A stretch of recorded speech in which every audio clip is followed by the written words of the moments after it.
All right. So, what is your name and what is your position? My name is Mo Cassara. I'm the head basketball coach at Hofstra University. All right. And after working at Boston College, how did you end up at Hofstra University? Kind of unique story. I was hired by Tim Welsh, who was hired after Tom Pecora left to be an assistant here at Hofstra. And then about 30 days later, when Tim resigned from his position, I was hired as the head coach.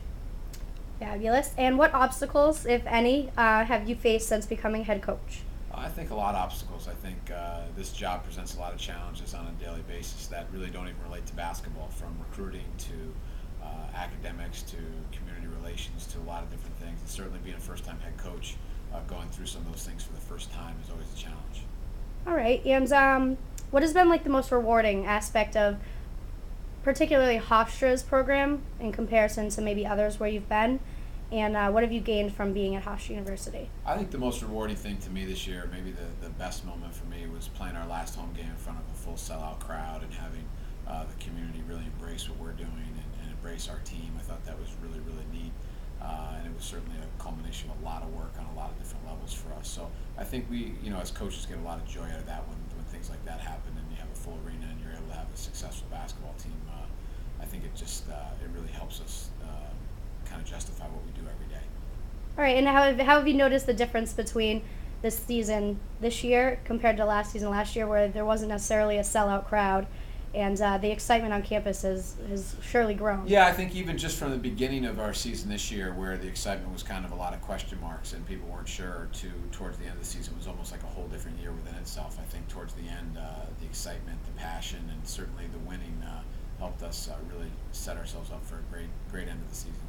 Now, you've obviously had a lot of success with this season, most being Charles Jenkins, and at the end of the season he will be leaving.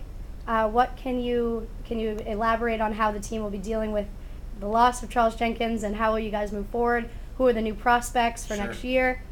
The post-Charles Jenkins era is already begun. Certainly, Charles has been the face and certainly the very important piece of Hofstra basketball for 4 years, and he's been on campus here for 5. So it's the start of a new era. I think it's a new chapter. We've got some exciting guys coming up through our program, some young guys that played a lot of minutes this year, David Imes, Mike Moore, guys that played and started every game for us.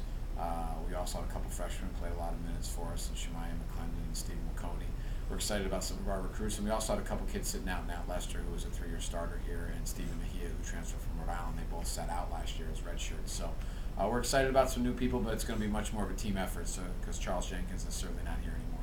And how is the team reacting to the loss of Charles Jenkins? Do they still have a good spirit and a good momentum towards the upcoming season? I think they do. They probably don't realize that he's actually gone because he's still around so much right now. But eventually, when we put the uniforms on next year, he's not going to be here. So certainly it'll be a new chapter for us. Fabulous. Thank you so much, Mo Cassara, for your time, and good luck in the upcoming season. My pleasure.